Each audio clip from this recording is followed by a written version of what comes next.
Hello everyone, welcome back my YouTube channel. আজি আপোনালোকলৈ লৈ আহিছো ঔটেঙা দাইলৰ ৰেচিপিটো যদিও সহজ গৰমত খাবলৈ বহুত ভাল হয়। আহকচোন ভিডিওটো ষ্টাৰ্ট কৰো। এয়া 1 কাপ জোখৰ মসুৰ দাইল লৈ লৈছো আৰু দাইলখিনি ভালদৰে ধুই 10 মিনিট মান তিয়াই ৰাখিম। এটা মিডিয়াম সাইজৰ ঔটেঙা এনেদৰে কাটি ললো। এতিয়া এটা কুকাৰত ধুই থোৱা মসুৰ দাইলখিনি দি দিলো আৰু লগতে কাটি থোৱা ঔটেঙাখিনিও দি দিলো। সোৱাদ অনুসৰি নিমখ দিছো, তাৰ পাছত দিলো হালধি। এতিয়া আন্দাজমতে পানী দি কুকাৰৰ ঢাকনখন লগাই এটা হুইসেল মাৰিবলৈ দিম। এতিয়া এখন কেৰাহীত মিঠাতেল দিলো। তেলখিনি ভালদৰে গৰম হোৱাৰ পাছতে আধা চামুচ পাঁচফোৰণ আৰু শুকান জলকীয়া দুটাও দি দিলো।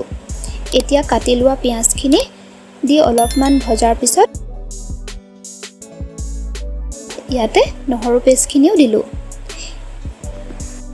এইখিনি অলপ ৰঙা হোৱাৰ পাছতে কুকাৰৰ দাইলখিনি ইয়াত দি ভালদৰে লৰাই অলপ সময় উতলাৰ পিছতে দাইলখিনি নমাই দিম।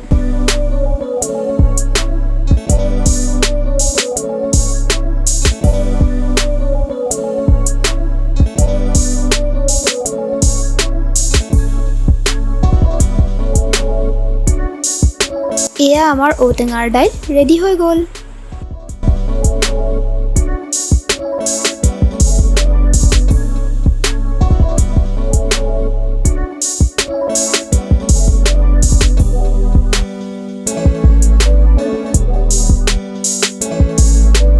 যদি আপোনালোকে মোৰ ভিডিওটো চাই ভাল পালে তেনেহলে লাইক, কমেন্ট এণ্ড শ্বেয়াৰ কৰিব আৰু যদি চেনেলটোলৈ প্ৰথম আহিছে চেনেলটো সাবস্ক্ৰাইব কৰি দিব।